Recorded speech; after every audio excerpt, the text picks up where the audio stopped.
अस्सलामु अलैकुम। आप लोग देख रहे हैं DH उर्दू स्टोरीज़। आप सबसे गुजारिश है, अगर आप लोग मेरे चैनल पे नए हैं तो प्लीज़ मेरे चैनल को सब्सक्राइब कर दें और साथ ही दिए गए बेल आइकॉन के बटन को प्रेस कर दें ताकि मेरी हर नए आने वाली वीडियो आप तक पहुंच सके।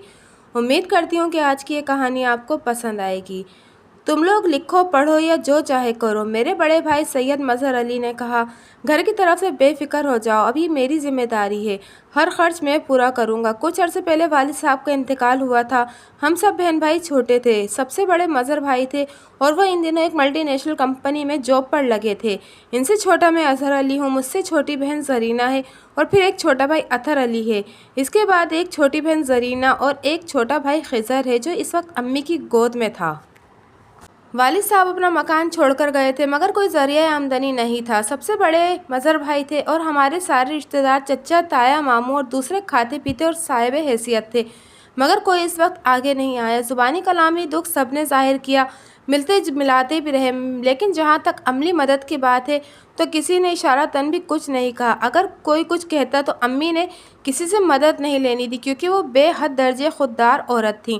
यही हाल मदर भाई का था, मगर इसके बावजूद रिश्तेदारों की तरफ से एक उम्मीद होती है तो उन्होंने वो भी पूरी नहीं की थी। ये वक्त मुश्किल और कड़ा था। इत्तेफाक से बहनों की शादी की उम्र भी थी और इनके रिश्ते भी थे। दौरे जदीद की रिवायत से कतई नज़र हमारे ख़ानदान में लड़कियों की शादी कम उम्री में कर दी जाती थी, 18-19 या हद से हद 20 साल की उम्र में। सबसे छोटी तो 16 साल में ब्याह कर अपने घरों को चली गई। अम्मी ने कुछ जमा जोड़ा भी था। उन्होंने खदशा हुआ कि हालात की सख्ती में कहीं ये भी खर्च ना हो जाए, इसलिए उन्होंने जरीना और अमीना की शादी का फ़ैसला कर लिया और फिर इस पर फौरी अमल भी किया। जरीना 18 साल की थी और वो मुझसे 1 साल छोटी थी, जबकि अमीना 16 बरस की थी। वालिद साहब की बरसी से पहले वो ब्याह कर अपने घरों की हो चुकी थी। इसके बाद घर में अम्मी और हम 4 भाई रह गए थे। इस वक्त ज़रा मुश्किल वक्त शुरू हुआ कि हम भाई पढ़ रहे थे। मैं सिविल इंजीनियरिंग के पहले साल में था और मुझसे छोटा अतहर इंटर कर रहा था। खिजर को भी स्कूल में दाखिल कराना था। मदर भाई की तनख्वाह ज़्यादा नहीं थी मगर वो बहुत मेहनत कर रहे थे। इजाफी आमदनी के लिए वो ओवर टाइम भी करते थे और बाज़ औक़ात तो 18 घंटे की ड्यूटी भी करते थे। अम्मी की तबीयत ठीक नहीं रहती थी, इसलिए वो कभी कभी खाना भी उन्हें ही बनाना पड़ता था। गोया वो हमारे लिए माँ बाप दोनों का किरदार अदा कर रहे थे। आने वाले 3 साल बहुत कड़े थे। मेरी इंजीनियरिंग की फ़ीस तो देना पड़ती थी, साथ में अतहर भी चार्टर्ड अकाउंटेंट का कोर्स कर रहा था। ये भी खासा महंगा पड़ता था और मज़हर भाई की आमदनी में फ़ीसें अदा करना मुश्किल हो रहा था। अतहर ने ये सूरत हाल देखी तो फ़िलहाल तालीम छोड़कर मुलाजमत करना चाहिए, मगर मज़हर भाई ने इसे सख्ती से मना कर दिया। उन्होंने कहा, तुम सिर्फ पढ़ो, फ़ीस कहाँ से देनी है ये मेरा मसला है। मगर हम समझते थे कि 2 अफराद की फ़ीसें अदा करना आसान नहीं था, जबकि खिजर भी एक अच्छे स्कूल में पढ़ रहा था। इस ज़माने में प्राइवेट स्कूल का रिवाज कम था, लेकिन इनकी फ़ीसें उस वक्त भी अच्छी खासी हुआ करती थी। गोया 3 अफराद का तालीमी खर्च था और जो मदर भाई पूरे घर के खर्च के साथ उठा रहे थे और वो जैसे कर रहे थे ये इन्हीं की हिम्मत थी। फिर अल्लाह ने मेहरबानी की और वो जिस कंपनी में जॉब कर रहे थे इसी के तवस्सुत से उन्हें कोयत में जॉब मिल गई। मदर भाई हमसे और घर वालों से दूर जाना नहीं चाहते थे, मगर माली मजबूरी की वजह से उन्हें जाना पड़ा और यूँ पहली बार हमने माली फरागत का मुँह देखा। अच्छी तनख्वाह के साथ मदर भाई बाहर से सामान भी भेजते थे, जैसा कि इस ज़माने में रिवाज था कि लोग बाहर से वॉशिंग मशीन, फ्रिज और एसी तक भेजते थे। मदर भाई ने भी घर के लिए ये सब चीज़ें भेजी। बहनों को पहले जहेज़ में कुछ ख़ास नहीं मिला था, अब इसकी तलाफ़ी की गई और इन्हें बहुत सा सामान भेजा गया। इसके अलावा भी बहनें मैके आती तो उन्हें कोई चीज़ भी पसंद आती तो हम इन्हें दे देते थे। मैंने इंजीनियरिंग की और कुछ अरसे एक मकामी मिल में काम किया, फिर मुझे भी यूएई में जॉब मिल गई। अतहर चार्टर्ड अकाउंटेंट बन रहा था। इसने तालीम मुकम्मल की और मेरे बाद वो भी सऊदी अरब चला आया।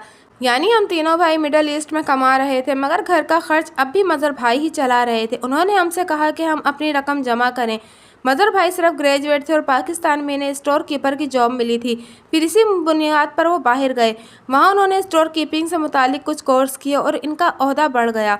इसी हिसाब से तनख्वाह भी बढ़ गई। वो अपनी तकरीबन सारी तनख्वाह पाकिस्तान भेज देते थे और कभी पलट कर नहीं पूछा कि अम्मी या हम बहन भाइयों ने इनकी तनख्वाहों में कितना खर्च किया और कितना बचाया। आम तौर से देखा गया है कि बाहर से जो लोग कमाकर अपने घर वालों को भेजते हैं वो इसे बहुत बेदर्दी और फजूलियात में उड़ा देते हैं, जैसे बिलावजह का सामान ताइज भर लेना और अपना पुराना इलाका छोड़कर महंगे इलाके में महंगे मकान लेना और अपना पुराना मकान ही जदीद अंदाज में बनवाना। खाने पीने और घूमने फिरने में इसराफ से काम लेना। इन लोगों को बिल्कुल ख्याल नहीं होता कि बाहर से बेशक तनख्वाहें अच्छी होती हैं, मगर वो आदमी से मेहनत भी इसी लिहाज से लेते हैं اور اپنا دیا ہوا ایک ایک روپیہ ہم سے وصول کرتے ہیں۔ میں جہاں ملازمت کرتا تھا مجھے یاد ہے دوران ڈیوٹی مجھے ایک منٹ بھی سکون سے بیٹھنے کا موقع نہیں ملتا تھا۔ آرام صرف لنچ کے وقفے میں ہوتا تھا۔ تقریباً یہی حال دوسرے لوگوں کا ہے جو باہر کماتے ہیں۔ ہمارے ملک میں بے شک تنخواہیں کم ہیں مگر یہاں ملازمت میں مزے بھی بہت ہیں۔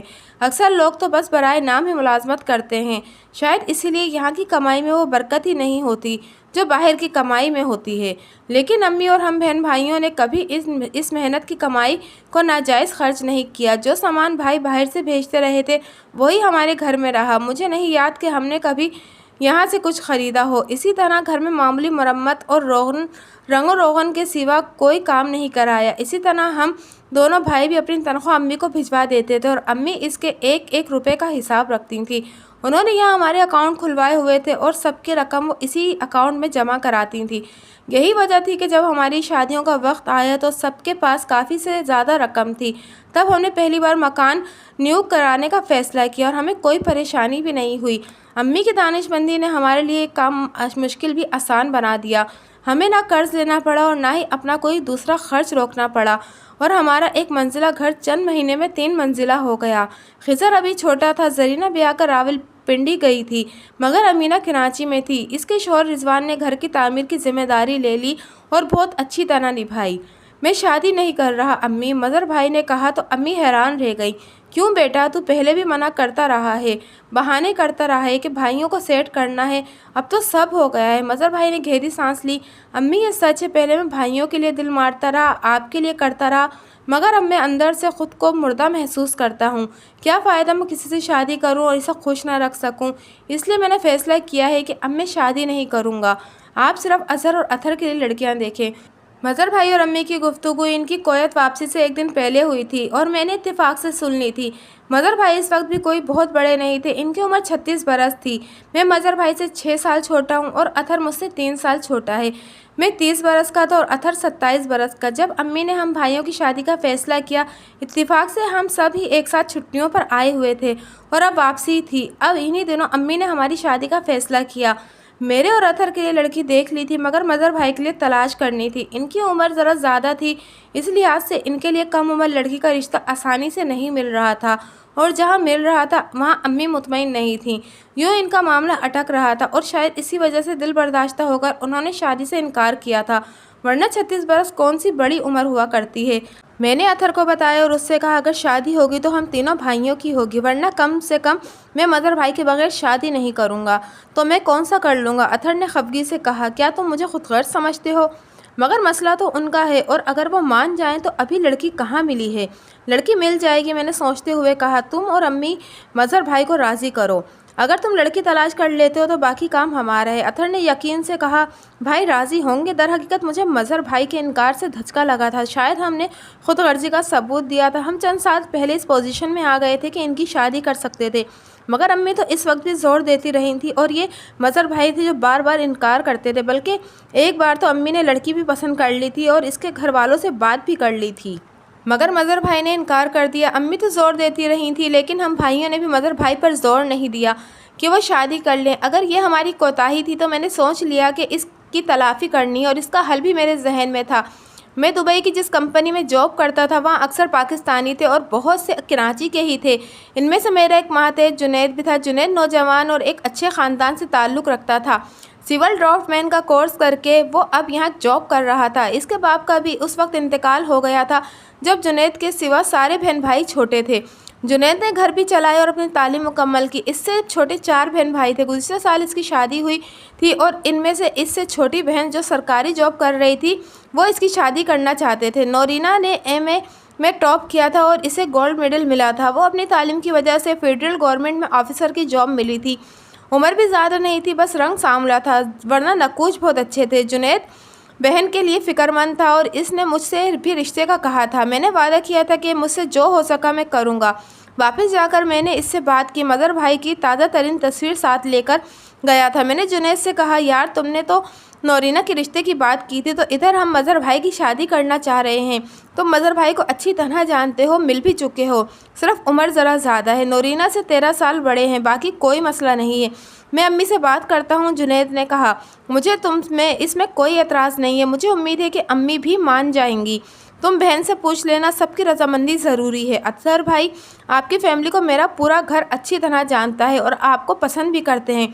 मुझे उम्मीद है कि आपको जल्द अच्छी खबर ही सुनाऊंगा। जुनैद ने अपने घर वालों से बात की और तवक्का के मुताबिक वहाँ से हाँ हो गई। मैंने अम्मी को फ़ोन किया और उन्हें जुनैद के घर वालों और नौरीना के बारे में बताया। आप जाकर देख लें, मैं जानता हूँ कि ये बहुत अच्छी और शरीफ फैमिली है। मैं चली जाती हूँ, लेकिन मज़हर कहाँ मान रहा है। अम्मी ये काम हम पर छोड़ दें। मैंने कहा भाई को हम राज़ी कर लेंगे। ठीक है, मैं जाती हूँ। अम्मी जुनैद के घर गई और उनको नौरीना और फैमिली पसंद आई। जैसे ही अम्मी ने ओके किया तो मैंने और अजहर ने बारी बारी मज़हर भाई को कॉल करना शुरू कर दी कि वो शादी के लिए हाँ कर दें।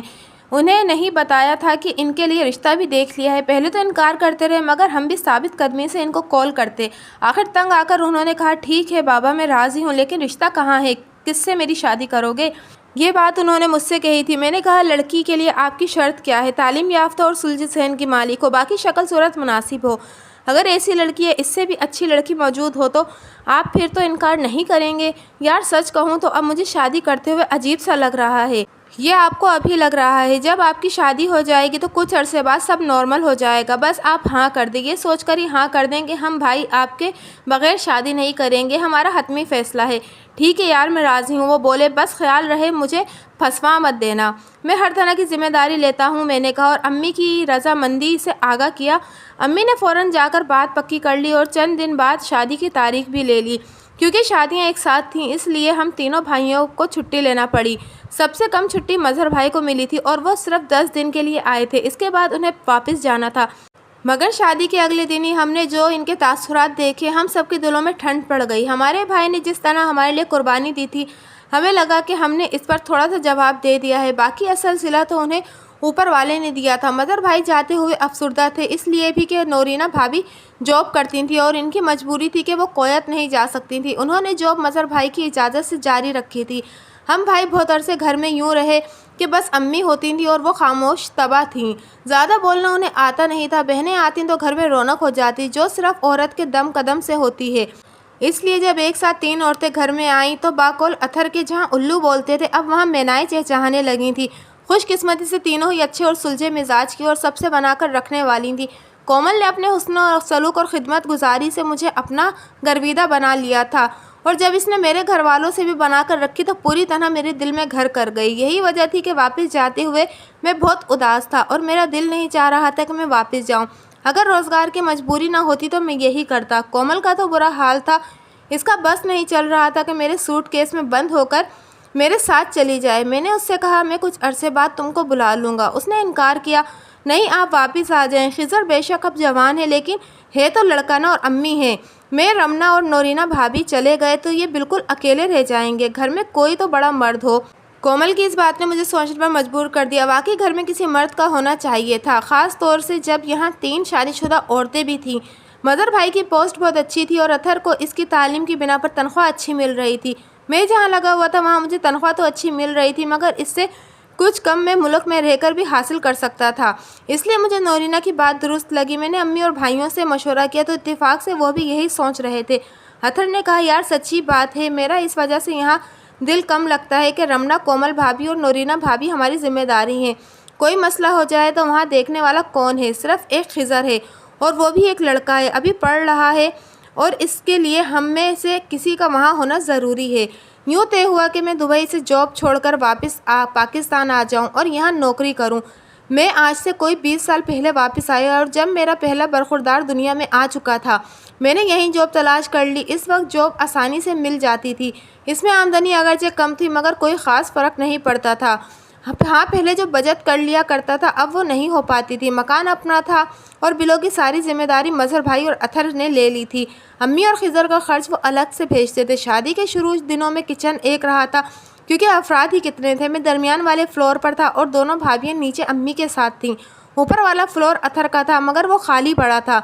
जब वो आता तब दोनों मियाँ बीवी ऊपर रहते थे, और जब वो जाता तो रमना फिर नीचे अम्मी के पास चली आती थी। फ़िलहाल किचन नीचे ही था, सब मिलकर पकाते और खाते थे। फिर वक्त गुजरता रहा और सबके कई कई बच्चे हो गए तो फ्लोर खुद ब खुद आबाद होते गए और सबके अलग अलग किचन बन गए थे। मेरी शादी के 7 साल बाद अम्मी का इंतकाल हो गया। तब तक खिज़र भी तालीम मुकम्मल करके जॉब करने लगा था। उसने आर्किटेक्ट کی تعلیم حاصل کی۔ امی کی خواہش تھی کہ اس کی شادی کر دیں، مگر موت نے ان کو مہلت نہیں دی۔ ان کی وفات کے چند مہینے بعد ہم نے خضر کی بھی شادی کر دی اور اتفاق سے اسے سعودی عرب میں جاب آفر ہوئی اور وہ بیوی سمیت وہاں چلا گیا۔ جب شادی کے بعد ہماری بیویاں آئیں تو وہ ہمارا گھر دیکھ کر حیران رہ گئیں۔ تقریباً سب نے اپنے شوہروں سے ایک ہی بات کہی، باہر جانے والے تو باہر کی چیزوں سے گھر بھر دیتے ہیں، آپ لوگ تو کچھ لے کر ہی نہیں آئے۔ دوسرے بھائیوں کی طرح میں نے بھی کومل کو وہی جواب دیا، اگر تم نے باہر کا سامان دیکھنا ہے تو ہماری بہنوں کا گھر دیکھ لو، یہاں تھا ہی کون جس کے لیے سامان بھیجتے، اس لیے جو آتا تھا وہ ان کا ہوتا تھا۔ اب تم لوگ آ گئی ہو، سامان بھی آ جائے گا۔ بیویاں آئیں تو ان کے لیے چیزیں بھی آنا شروع ہو گئیں اور کومل کے یوں مزے تھے کہ مظہر بھائی اور اطہر جو چیز اپنی بیوی کے لیے بھیجتے وہی کومل کے لیے بھی بھیجتے تھے اور اسے دو دو چیزیں مل جاتی۔ شادی کے کچھ عرصے بعد ہمارا گھر بھی سامان سے بھر گیا، ورنہ پہلے ہمارے ہاں صرف ضرورت کی چیزیں تھیں۔ میں نے کومل سے کہا، لو تمہارا شکوہ بھی دور ہو گیا، اب بولو کس چیز کی کمی ہے؟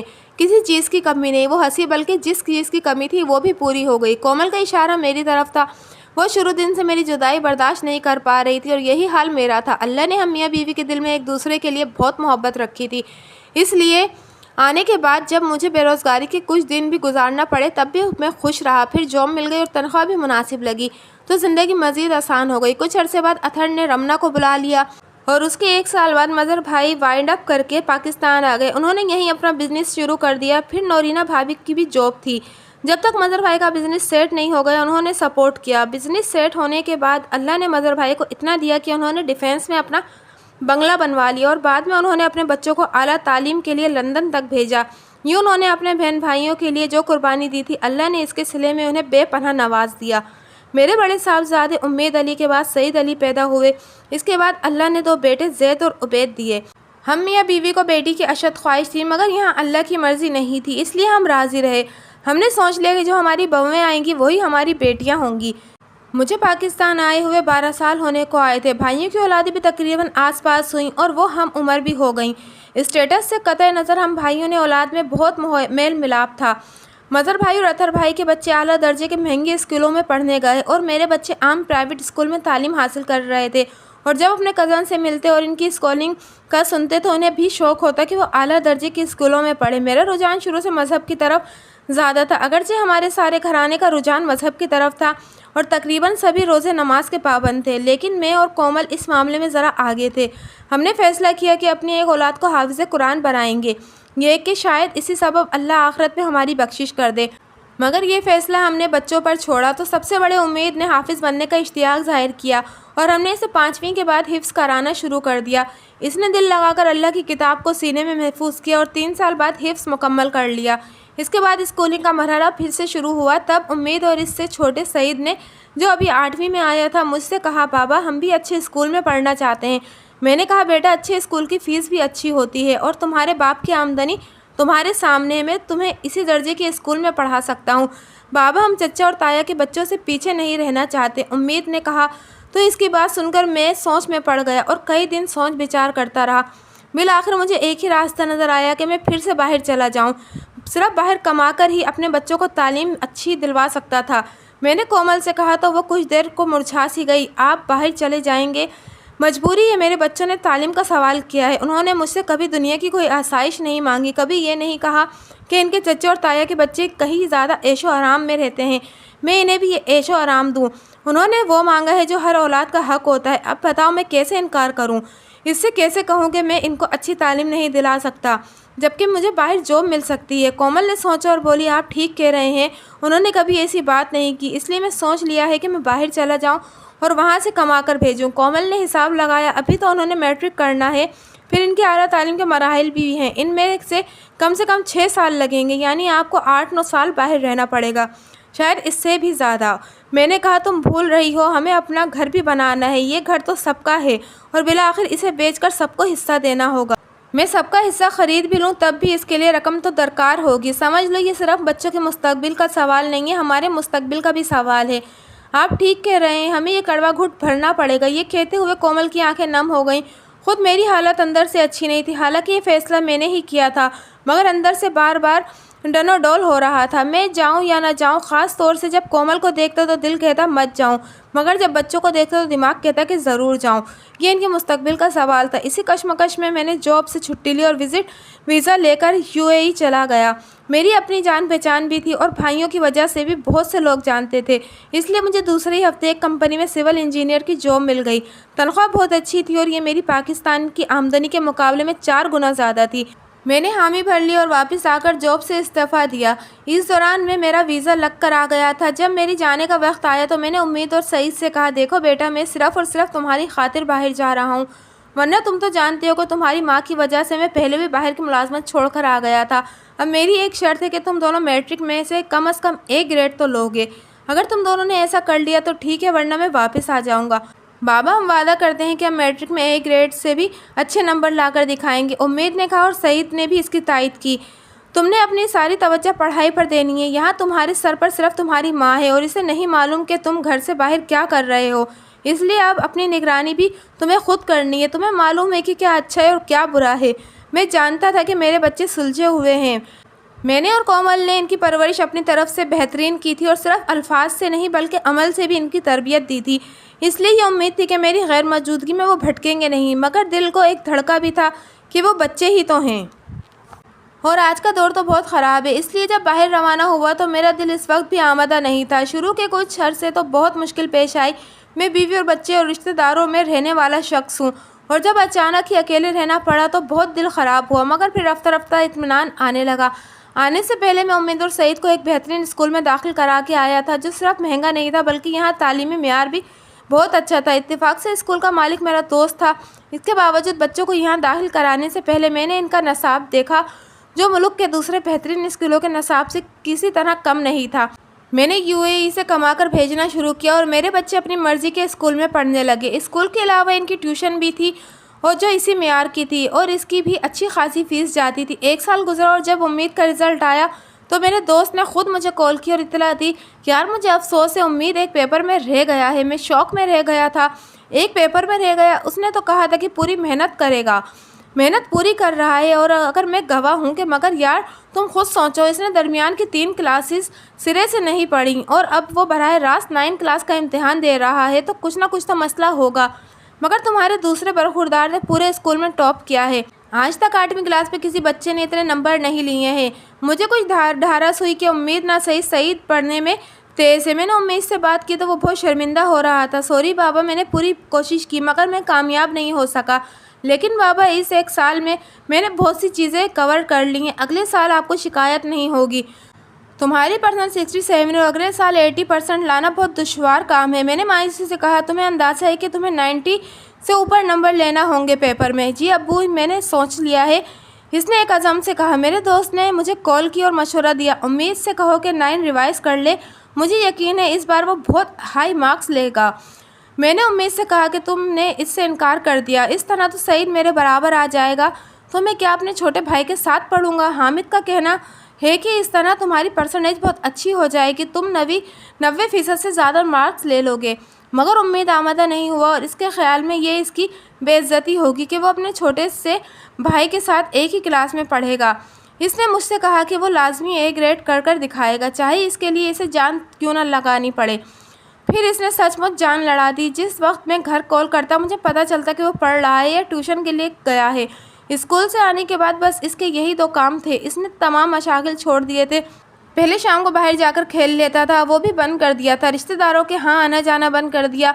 घर में अपने कमरे में बंद होता और कोई आता तो बस सलाम दुआ के लिए बाहर आता था। रिश्तेदारों ने भी बुरा मनाया, लोगों ने मजाक उड़ाया और उसके दोस्त भी छूट गए थे, मगर उसने कभी किसी की परवाह नहीं की। अगले साल जब मैट्रिक का रिजल्ट आया तो उसने मुझ समेत सबको हैरान कर दिया था। हस्ब मामूल इस बार भी सबसे पहले हामिद का फ़ोन आया और इसने बिलबिला कर कहा, यार तुझसे कहा था कि इस लड़के को 9 रिवाइज़ करवा दे। मेरा दिल एक लम्हे को रुका, खैरियत क्या? फिर नहीं यार, इस बार तो इसने हैरान कर दिया। इसकी 88% आई है। मैथ में 100 में से 100 और बाकी हर पेपर में 90 से ऊपर मार्क्स लिए हैं। पिछले साल जो 9 का रह गया था इसमें भी 90 से ज़्यादा नंबर लिए हैं। इस बार मेरा दिल खुशी से भर गया, अल्लाह का शुक्र है। पर यार मुझे शदीद अफसोस है, बोर्ड में उम्मीद और मेरे स्कूल का नाम टॉप पर आता। अगर ये मेरी बात मान लेता, میرے لیے اس کی اتنی اہمیت نہیں تھی جتنی اپنے بیٹے کی عزت نفس کی ہے۔ وہ اپنے بھائی کے ساتھ ایک کلاس میں نہیں پڑھنا چاہتا تھا، اس لیے میں نے بھی زور نہیں دیا۔ کاش مجھے پتا ہوتا، میں سعید کو 8ویں میں فیل کر دیتا، 1 سال کے لیے اسے روک لیتا۔ چل یار، تجھے بہت مبارک ہو، اس نے میٹرک میں تو بورڈ میں ٹاپ کیا ہے، مگر دونوں ایئرز کی پرسنٹیج ملا کر اتنی نہیں ہے کہ پہلے 10 بچوں میں اس کا نام آئے۔ بہت سی چیزیں نصیب میں ہوتی ہیں۔ میں نے کہا شاید سعید ٹاپ کر لے، مشکل ہے، وہ ذہین ہے مگر امید جیسا نہیں ہے۔ حامد نے کہا دیکھتے ہیں اس کا رزلٹ کیا آتا ہے۔ امید بہت خوش تھا۔ جب میں نے گھر کال کی تو اس نے روتے ہوئے کہا بابا، میں آپ کے سامنے شرمندہ نہیں ہوا، مجھے یقین تھا کہ تم کامیاب رہو گے۔ میں نے کہا لیکن بیٹے یہ صرف آغاز ہے، ابھی منزل باقی ہیں۔ میں جانتا ہوں بابا، بس مجھے یہ اطمینان ہے کہ آپ نے جو وعدہ کر لیا تھا میں نے اسے پورا کر دیا ہے۔ امید نے آگے پری انجینئرنگ میں داخلہ لیا۔ اس کے گریڈ اور نمبروں کی وجہ سے اسے کراچی کے ایک بہترین گورنمنٹ کالج میں داخلہ ملا۔ سعید کا رزلٹ آیا تو اس نے بھی تقریباً 90% مارکس لیے تھے اور بورڈ میں اس کی 9ویں پوزیشن آئی تھی۔ اب میں بچوں کی طرف سے مطمئن تھا کہ میرے دور ہونے کے باوجود انہوں نے اپنی ساری توجہ تعلیم اور گھر پر رکھی تھی۔ پہلے سال میں نہیں آ سکا، لیکن اس کے بعد میں ہر 6 مہینے کے اندر ایک چکر لگاتا تھا۔ وقت گزرتا رہا، باہر جانے کے بعد ہاتھ ذرا کھلا تو میں گھر اور بہنوں کو بھی سامان بھیجنے لگا۔ اس سے پہلے تو بس مظہر بھائی یا اطہر ہی بھیجتے تھے اور مجھے شرمندگی ہوتی تھی کہ میں اپنی بہنوں کے لیے کچھ نہیں کر پاتا تھا۔ اگرچہ بہنوں نے کبھی مجھے احساس نہیں دلایا بلکہ میرا خیال رکھا، مگر اس کے باوجود مجھے خیال رہتا، اس لیے جب باہر آیا تو میں نے گھر والوں کے ساتھ بہنوں کے لیے بھی سامان بھیجنا شروع کر دیا۔ میرے بھانجے بھانجیاں فرمائش کرتی تھیں کہ چھوٹے ماموں یہ چاہیے اور میں نے لے کر بھیج دیتا تھا۔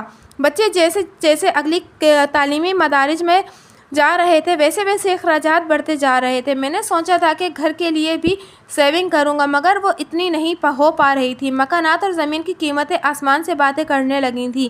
ایسے میں گھر والوں سے مشورہ کر کے میں نے ایک اچھے بلڈرز کا فلیٹ بک کرا لیا۔ یہ ابھی شروع ہو رہا تھا۔ میں نے بلڈر سے کہا کہ مجھے ایک کل قیمت کا تخمینہ بنا کر دے دو، میں صرف مہینے کی قسط ادا کروں گا، ایڈوانس میں زیادہ دے دوں گا مگر اس کے بعد مہینے کی قسط دوں گا۔ اس نے ایسا ہی ایک فلیٹ کی قیمت 22 لاکھ روپے طے ہوئی۔ میں نے 5 لاکھ پیشگی ادا کر دی اور باقی 17 لاکھ کے لیے ماہوار قسط کروا لی، جو تقریباً 35,000 ماہوار بنتی تھی۔ فلیٹ خاصا بڑا اور پوش علاقے میں تھا، ہمارے لیے کافی ہوتا۔ جب بچوں کی شادیاں کرتے تو پھر آگے دیکھتے، مگر فی الحال یہ ٹھیک تھا۔ بلڈرز نے 4 سال میں قبضہ دینے کا وعدہ کیا، مگر ہوا یہ کہ ابھی 3 سال گزرے تھے کہ اچانک UAE کے حالات خراب ہونا شروع ہوئے اور مرکزی بزنس یعنی کنسٹرکشن بیٹھ گیا۔ کمپنیاں ملازمین فارغ کرنے لگی اور اس کی زد میں بھی آ گیا۔ مجھے فارغ نہیں کیا گیا تھا بلکہ کمپنی ہی بند ہو گئی تھی۔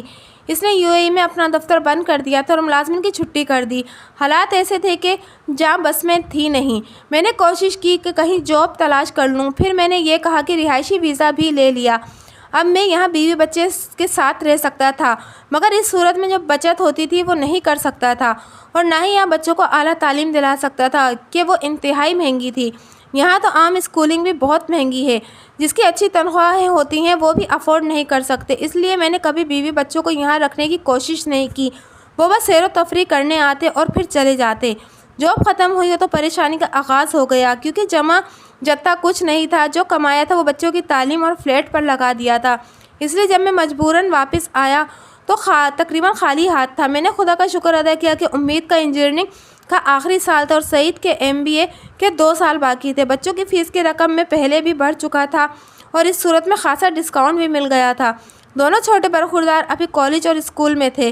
پہلے فلیٹ کی بقیہ ایک ساتھ کی فکر تھی، مگر جب یہاں آیا تو پتہ چلا کہ بلڈرز اپنے ٹائم شیڈیول سے کسی قدر پیچھے ہیں۔ اوور 4 سال میں پروجیکٹ مکمل کرتا نظر نہیں آ رہا تھا، یعنی پروجیکٹ مکمل نہیں ہوتا تو بلڈرز مجھ سے باقی رقم مانگنے کا مزاج بھی نہیں تھا، تو اس طرف سے مجھے اطمینان ہو گیا۔ اگر بلڈرز کام بر وقت مکمل کر رہا ہوتا تو میں مشکل میں پڑ جاتا۔ اب میں ادائیگی میں تاخیر کر سکتا تھا۔ واپسی کے فوراً بعد میں ملازمت کے لیے کوشش کرنا شروع کر دی۔ مجھے تجربہ بھی تھا اور مظہر بھائی کی جان پہچان بھی تھی۔ کورنگی انڈسٹریل ایریا کی ایک مل میں جاب مل گئی، تنخواہ اتنی تھی کہ گزارا ہو سکتا تھا۔ میں واپس آیا تھا کہ بڑی بہن زرمینہ نے اطلاع دی کہ وہ بیٹی ریحانہ کی شادی کر رہی ہے۔ ریحانہ زرمینہ اور ساجد کی ایک ہی اولاد تھی۔ اس کا رشتہ اس وقت طے کر دیا تھا جب وہ میٹرک میں تھی، مگر اس کے سسرال والوں کی شرط تھی کہ لڑکی کم سے کم گریجویشن کرے، اس لیے زرینہ نے بیٹی کو آگے پڑھایا۔ اس نے گریجویشن کیا تو شادی کی تاریخ رکھ دی گئی۔ مظہر بھائی نے زرمینہ سے کہا کہ وہ سارا فرنیچر دیں گے اور اطہر نے زیور کی ذمہ داری سنبھالی۔ बहनोई साजिद बहुत अच्छे और शरीफ इंसान हैं। उन्होंने हमारी बहन को कभी कोई तकलीफ नहीं दी, मगर माली लिहाज से मजबूत नहीं थे। सरकारी मुलाजिम थे और अब कहीं जाकर ऑफिसर ग्रेड में पहुंचे थे। ज़िंदगी भर में जो कमाया उससे अपना घर बना लिया था और अब इतनी गुंजाइश नहीं थी कि धूमधाम से अपनी बेटी की शादी कर सकते। इसलिए हम लोगों ने ये जिम्मेदारी संभाल ली। दोनों भाइयों ने बड़े बड़े मसले हल कर दिए, मगर मैं इस पोजीशन में नहीं था कि इन्हीं की तरह कोई बड़ी जिम्मेदारी ले सकता। कोमल ने पूछा, आप क्या करेंगे? मैंने साफ गोई से कहा, मेरे पास तो बस 20-25 हज़ार है। अभी मुलाजमत लगी है तो इससे तो घर का खर्च ही चल सकता है। मैं सोच रहा हूँ 10,000 दे दूँ। सिर्फ 10,000? कोमल बेचैन हो गई। ये तो कम है। और जरीना और दूसरे क्या सोचेंगे? देखो, मैंने ज़िंदगी में कभी ये नहीं सोचा कि दूसरे क्या सोचेंगे। जब मेरे पास था तो मैंने खुलकर किया, अब नहीं है तो खुलकर नहीं कर सकता। एक लिमिट में ही करूँगा और मेरी लिमिट इतनी ही है। वैसे तुम फिक्र मत करो, ऐसे कोई कमी नहीं होगी। आपके पास 25,000 रुपये हैं, वो तो हैं, लेकिन आना जाना करना है और फिर तुम लोगों को कपड़े भी चाहिए होंगे। सबसे बढ़कर हम आज तक पिंडी इस्लामाबाद से आगे नहीं गए। मैं सोच रहा हूँ 1-2 दिन के लिए मरी या किसी हिल स्टेशन पर होकर आएँ। सच? कोमल खुश हो गई। वाकई हम हर जगह घूम के आए, मगर यहाँ कभी नहीं गए, बस इसीलिए इरादा कर लिया। कोमल हिल स्टेशन के लिए जानो दिल से राज़ी हो गई, मगर इसकी तशवीश बरकरार रही कि मैं भांजी की शादी में बहुत कम दे रहा हूँ, जबकि मुतमईन था कि मैं अपनी हैसियत के मुताबिक ठीक दे रहा हूँ। उम्मीद और सईद ने जाने से इनकार कर दिया कि इनके सेमेस्टर करीब थे और वो नहीं जा सकते थे। इसलिए हमने ज़ैद और उबैद को साथ लिया और ट्रेन से पिंडी की तरफ रवाना हो गए। इन दिनों ट्रेनों की हालत ज़ार बहुत ख़राब थी और हम आए दिन सुनते थे कि ट्रेनें ना सिर्फ लेट हो रही हैं बल्कि विनान मकामात पे इनके इंजन फेल हो जाते थे और इसी वजह से मुसाफिरों को बहुत देर इंतज़ार की कोफ्त और बर्दाश्त करना पड़ती थी। इस सफ़र में हमें इसका अमली तजुर्बा हुआ। सिंध में एक बार पंजाब में ट्रेन का इंजन फेल हुआ और दूसरा इंजन आने में खासा वक्त लगा। जो सफ़र आम तौर से 27-28 घंटे का होता है वो 40 घंटे में जाकर पूरा हुआ। और जब पिंडी स्टेशन पर उतरे तो सबकी हालत ख़राब हो रही थी। साजिद और दूसरे लोग स्टेशन पर लेने आए थे। घर पहुंचकर नहा धोकर सुकून मिला, वरना इस तौल और बेआराम सफ़र के जहन और जिस्म सब गंदा कर दिया था। 3 दिन बाद शादी थी, मगर रस्मात और तकरीबात शुरू हो गई थी। साजिद का ताल्लुक़ लाहौर से था और वो वहाँ की रिवायत है कि शादी में धूमधाम बहुत थी, इसलिए साजिद ने अपनी हैसियत से बढ़कर इंतज़ामात किए हुए थे। हम समेत कोई 50-60 मेहमान मुस्तकिल आए हुए थे। इनका तीनों वक्त का खाना पीना और दूसरे इंतज़ामात पर खासा खर्च हो रहा था। मैंने जरीना से कहा। इसने जवाब दिया, अज़हर भाई, ये यहाँ का रिवाज है, सबको करना पड़ता है। बेशक कर्ज उधार लेकर करें और हमें भी लेकर करना पड़ रहा है। ये तो खुद पर बोझ डालने वाली बात है। इज्जत का मामला है, इसलिए बोझ तो डालना पड़ेगा। उसने ठंडी सांस लेकर कहा, आप सोच भी नहीं सकते कि हम कितने अरसे से इस काम के लिए पैसे जोड़ रहे थे। खुदा रखे मेरे भाइयों को कि उन्होंने मेरा इतना बोझ कम कर दिया है। ज़ैना की ये बात सुनकर मुझे शर्मिंदगी हुई थी कि मैंने सिर्फ 10,000 दे रहा था। फिर मैंने ख़ुद को तसल्ली दी कि मैं कभी कमी नहीं कर रहा था, जितनी हैसियत थी इसके मुताबिक दे रहा था। शर्मिंदा तो मैं इस वक्त होना चाहिए था जब मैं होते हुए भी ना देता।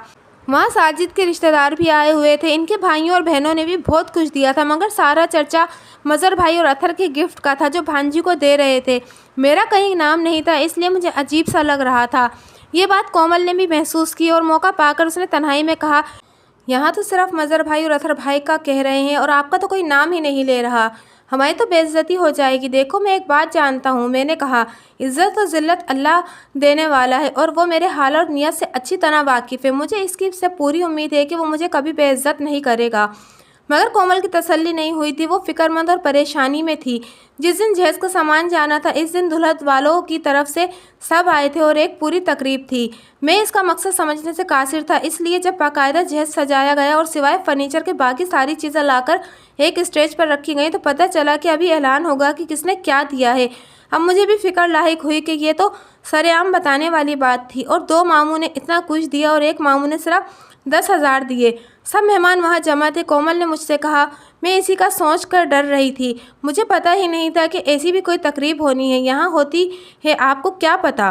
कोमल ज़रा चिढ़कर बोली, सच बात है, मुझे इल्म नहीं था, अब पता चल जाएगा आपको। इस दौरान एक औरत स्टेज पर आई और इसने सबसे पहले फर्नीचर बताया। कुड़ी दे तमाम फर्नीचर कुड़ी दे वड्डे मामू ने दिता है। फिर इसने जेवर का बताया और उठाकर हाजरीन को सेठ, चूड़ियाँ और दूसरी चीज़ें दिखाईं। ये सब देखकर मेरा दिल डूब रहा था। मेरे चचाओं और फुप्पों की दी हुई चीज़ों के बारे में बताया गया। इसके बाद नज़दीकी रिश्तेदारों की दी हुई चीज़ें और तोहफे दिखाए जाने लगे। हर चीज़ के दिखाने या इसके बारे में बताने पर हाजरीन वाह वाह और तबसरे कर रहे थे। जिस चीज़ देने वाले के बारे में भी बात हो रही थी, इसने कितनी फराख दिली या कंजूसी का सबूत दिया। कोमल ने सरगोशी में कहा, आपका तो जिक्र ही नहीं हो रहा। मैं तो ये सोच रहा हूँ कि ना ही हो तो बेहतर है। मैंने जवाबी सरगोशी की। कैसी बातें कर रहे हैं? इस सूरत में लोग समझेंगे कि मंझले मामू ने कुछ दिया ही नहीं है। बस तो फिर जो होगा वो देखा जाएगा। मैंने ठंडी सांस लेकर कहा, मैंने कहा ना, इज्जत जिल्लत अल्लाह के हाथ में है। इतने में औरत ने पैक सूटों का एक बड़ा सा बंडल उठाया। एक कुड़ी थे मंझले मामू ने 10 जापानी सूट दिते नहीं। फिर इसके पीछे रखे हुए स्पीकर्स वाले डेक के डब्बे पर हाथ रखा। ए बड़ा स्पीकर कुड़ी दे मंझले मामू ने दिता है। इसके बाद इसने डब्बे में सजी हुई सोने की चेन और टॉप्स दिखाए। ए दुबई दे सोने दी चेन ते टॉप्स मंझले मामू ने दिते नहीं। इसके बाद तो लाइन शुरू हो गई। राडो की 3 घड़ियों का set, micro oven plus iron, hair dryer और बहुत सी छोटी चीज़ें मेरे नाम से हाजरीन को दिखाई जाती रहीं। और आखिर में औरत ने कहा, ते 7-10 हज़ार रुपये भी देते नहीं। मेरा जिक्र इतना हुआ कि हाजरीन खुद भी वाह वाह करने और तालियां बजाने में लग गए। फिर इसरार होने लगा कि भांजी से इतना प्यार करने वाले मामू सामने स्टेज पर आए। जरीना ने मुझसे कहा, भाई आप स्टेज पर आएँ ताकि लोग आपको देख सकें। मैं नहीं जा रहा, मैंने घबरा कर कहा। अपने भाभी को ले जाओ। फिर जरीना के इसरार पर मैं और कोमल स्टेज पर आए तो लोगों ने फिर तालियां बजाई थी। हम शर्मा रहे थे और मैं दिल में अल्लाह का शुक्र अदा कर रहा था कि इसने इस तरह से इज्जत रखी थी। शुरू में तो मेरी समझ में नहीं आया कि मेरे नाम से ये चीज़ें कहाँ से आ गईं, लेकिन जब मैं स्टेज पर आया तो मुझे कुछ याद आने लगा कि सारी चीज़ें मैंने बाहर से जरीना को और भांजी के लिए भेजी थी। कुछ अपनी तरफ से भेजी थी और कुछ जरीना और रिहाना ने फरमाइश करके मंगवाई थी। जरीना ने यह सब संभाल कर रखा कि इसकी शादी में काम आएगा और ऐन इस वक्त जब इसने देखा कि इसके भाई को इसकी ज़रूरत है तो इसने इस वक्त ये सब कुछ मेरे नाम से पेश कर दिए और मेरी इज्जत बढ़ा दी। इस वक्त मुझे अपनी बहन के ख्याल और समझदारी पर बहुत प्यार आया कि इसने मेरी बरसों से भेजी हुई अशिया को संभाल कर रखा और इनको रवादारी में इस्तेमाल करके ज़ाया नहीं किया, बल्कि अब अहम तरीन मौके पर पेश कर दिया। हालांकि मैंने ये सब इसी नीयत से भेजा था कि मेरी बहन और भांजी इस्तेमाल करें। मेरे दिल से बोझ उतर गया था। खैरियत के साथ शादी हुई और रिहाना ब्याह कर ससुराल चली गई। इसके बाद हम 2 दिन के लिए मरी गए। इत्तेफाक से वहाँ मेरा एक दोस्त पुराना मिल गया जो एक गेस्ट हाउस चला रहा था। इसने इसरार करके मुझे अपने गेस्ट हाउस में ठहराया और 2 दिन स्टे का 1 रुपया भी लेने से इनकार कर दिया। बच जाने वाली रकम से मैंने रिहाना को शादी के बाद मेके रहने आने के लिए मौके पर तोहफा लेकर दिया। यूँ अल्लाह ने इस मौके पर भी मेरी इज्जत रख ली। वापस कराची आया तो पता चला कि मैंने जिस प्रोजेक्ट में फ्लैट बुक कराया था वो तकमील के पास था और बिल्डर्स ने आखिरी अदायगी के नोटिस दे दिया था। मैं परेशान हुआ, मगर ये परेशानी भी अल्लाह ने यूँ दूर कर दी कि इन दिनों गोल्ड का रेट निहायत हाई था। शायद 62 या 63 हज़ार रुपये तोला था। कोमल ने अपना कुछ गोल्ड बेचकर मुझे बाकी अदायगी की रकम मुहैया कर दी और मैंने वो अदा करके फ्लैट अलाइनमेंट लेटर हासिल कर लिया। अब सिर्फ ऊपरी अखराजात और कर्ज बाकी रह गया था, मगर मैंने इसका इंतज़ार किए बगैर फ्लैट 70% ज़ायद कीमत पर बेच दिया। इसके मुझे 37 लाख रुपए मिले थे। इस रकम से मैंने अपना ही मकान भाइयों और बहनों से बात करके ले लिया और फ्लैट की फ़रोख्त से मिलने वाली रकम से इनका हिस्सा अदा कर दिया। मदर भाई ने हिस्सा नहीं लिया और मुझे वापस कर दिया। बाकी 3 बहन भाइयों का हिस्सा देकर फिर मेरे पास कुछ रकम बच गई। ऊपरी मंजिलें किराए पर देने के बाद इतनी आमदनी होने लगी कि हम पहले की तरह फरागत से ज़िंदगी गुजारने लगे और मुझे अपने बीवी बच्चों से भी दूर नहीं जाना पड़ा। आज मैं अपने घर में और अपने मुल्क में रह रहा हूँ।